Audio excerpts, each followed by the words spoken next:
Pokemon has all kinds of animals and magical creatures, and even some everyday item Pokemon. But there's also a small group of Pokemon that falls into the food category, and we are gonna take a close analysis in this video to see if these Pokemon are worth using, in both a normal playthrough and a competitive environment. We are gonna rate them from 1 star to 5 stars. Let's kick off this list with Cherubi and its evolved form Cherrim. This Pokemon is really bad. To start things off, it has a grass typing, which makes it weak to 5 different types. Grass Pokemon usually shine when they have a strong second typing like Steel for example. But even that is not gonna save this Pokemon, because if we take a look at the stats, it doesn't have a single good thing going for it, which means its survivability is low and it's not gonna deal any damage. And if we combine that with a terrible moveset, this Pokemon is basically a laughingstock for whichever Pokemon it has to battle. But maybe the ability can save this Pokemon. It has the ability Flower Gift. This raises the attack and special defense to all party Pokemon, but only when Cherrim is on the field. And we don't want that because it's basically a Magikarp that can learn grass moves. I'm going to give this Pokemon 1 star for both competitive and normal playthroughs. I would avoid this Pokemon at all costs. Slurpuff also has really bad stats, just like Cherrim, but it does have a better typing. Slurpuff is a mono fairy type, which makes it one of the strongest types in the game. It can resist 3 different types and has 1 immunity as well. It only has to worry about steel and poison and weaknesses. Both of these types don't have many offensive moves, which makes it rather decent. However, if the special attack was a little higher on this Pokemon, it could have been pretty alright, with the amount of different moves it can learn. Sadly, this is not the case, and the ability Slurpuff has is not doing it any favors. It has the ability Sweet Pill, which prevents the Pokemon from falling asleep. Now, the ability is not terrible, but at the same time, a more offensive or defensive ability that gives out attack or defense stat buffs would have been nice for this little guy. I'm gonna give it 2 stars for a normal playthrough. It's not terrible, and I'll give it 1 star for competitive games. I don't recommend using it. Now, let's be honest, we all love some ice cream during the summer. But in the Pokemon world, we use a 4-feet ice cream to battle, and to my surprise, it's actually kind of decent. Besides one thing, and that's the typing. Vanilluxe is a mono ice type, which is the second worst type in the game, besides bug types. It has 4 weaknesses and doesn't resist anything besides other ice types. Now, the good thing is it has okay stats with a respectable special attack, but a higher speed would do this Pokemon some favors. The moveset is exactly what you expect from a mono ice type. It mostly has ice moves, which is good against the right Pokemon. The abilities are okay. The first one is called Ice Body, which lets this Pokemon heal during a heal, and it's a valid strategy in a normal playthrough, since it can learn the move heal. The second ability simply lets it start a heal when it joins a battle, which is way worse because the Pokemon loses the ability to heal. It's way better to have the move heal in your own moveset. I'm gonna give this Pokemon 2.5 stars for normal playthroughs. It might be a fun challenge to use this giant ice cream on your team. However, for competitive, I highly recommend avoiding it. I'm gonna give it 1.5 stars. Alcremie, the cream Pokemon. And I gotta be honest, this Pokemon makes me want to scavenge my own kitchen to look for some sugary snacks. You see, Alcremie is actually a supportive Pokemon, which makes it good in competitive games. It has some respectable stats that actually allows it to survive a couple of hits. It stands out are the special stats, which are great, but sadly the speed stat is a little too high for Trick Room strategies, which nerfs this Pokemon a bit. You see, just like Slurpuff, this Pokemon is also a mono fairy type, which is awesome, especially on defense. Sadly, it only learns 2 fairy attacking moves by leveling up. Again, it's more a supportive Pokemon in the first place. It has the ability Sweet Pill, which prevents it from falling asleep. It also has a solid supportive ability called Aroma Pill, which protects the Pokemon and its allies from effects that prevent the use of moves. For example, the moves Disable and Torment. Overall, it's a decent Pokemon, but because it's a supportive one, I'm gonna give it 2 stars for normal playthroughs. Because 99% the entire game you only have 1 Pokemon on the field, which makes the supportive moveset less viable. And I'm gonna give it 2.5 stars for competitive. The speed stat definitely makes it feel underwhelming. If you are enjoying this video, consider leaving a like. It lets YouTube know that this is good content. I believe for the Olive Pokemon, it has the typing Grass and Normal, which gives it 3 resistances and 1 immunity because of the normal typing, but sadly it also has 6 weaknesses, which is what you can expect from a grass type Pokemon, but the ghost immunity is very welcome. The stats are alright and pretty good in the special section. Having a higher special attack is great for most grass type moves. If we take a look at its move arsenal, it has some nice normal type moves which get the 50% damage buff as well, because of course it's a dual grass normal type Pokemon, and of course it also has a lot of versatile grass type moves as well. I believe it has a great supportive ability called Seed Sour that turns the ground into a grassy terrain if it's hit by an attack.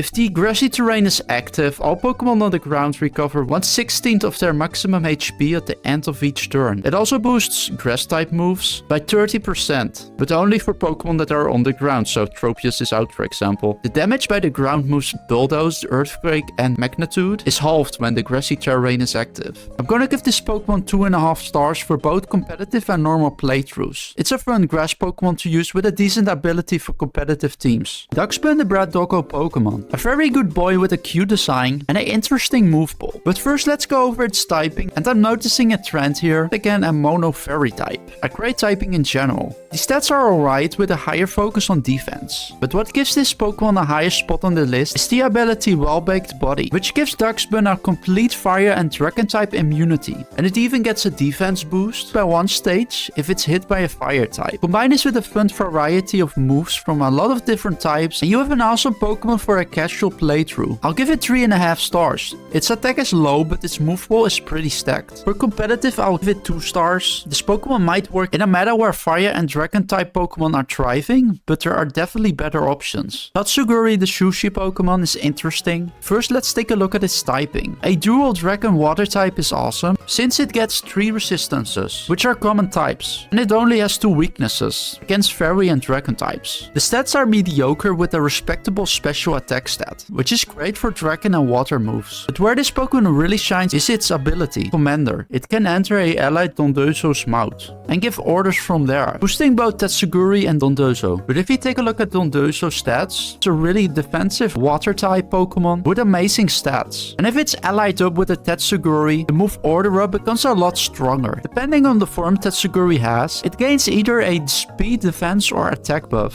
which is awesome. But I'll give it 2.5 stars for normal playthroughs. Since you can't use the ability here, I'll give it 4 stars for competitive. It's a valid strategy in dual Pokemon battles together with a Dondozo on the field. Hydrapple is really strong. It's a dual grass dragon type Pokemon and it can resist 4 different types. It also has 6 weaknesses, however, it has some amazing stats to counter all the type weaknesses it has, with a lower speed stat which is viable for Trick Room scenarios in dual battles. This Pokemon has 2 good abilities. The first ability is Super Sweet Syrup. When this Pokemon joins the battle for the first time, it lowers the evasiveness of all opposing Pokemon. You see, if a Pokemon can't hit a move for a full 100% chance and ends up missing in the end, that's a huge deal and can put the game in your favor. The second ability is awesome as well. It's called Regenerator, and every time this Pokemon switches out, it restores 1/3 of its max HP. Overall, a great moveset with a lot of attacking moves. It can even learn some supporting moves. I'm gonna give Hydrapple 4 stars for a normal playthrough. It is awesome, and the only thing that's holding it back is that it's difficult to obtain. First of all, it needs to move Dragonshire, and after that it needs to level up. But the problem is that you can only obtain this move after beating the Elite Four. I'll give it 3 stars for competitive. It's overall a great Pokemon, but only its typing is holding it back a bit. Thanks for watching, and if you made it all the way to the end,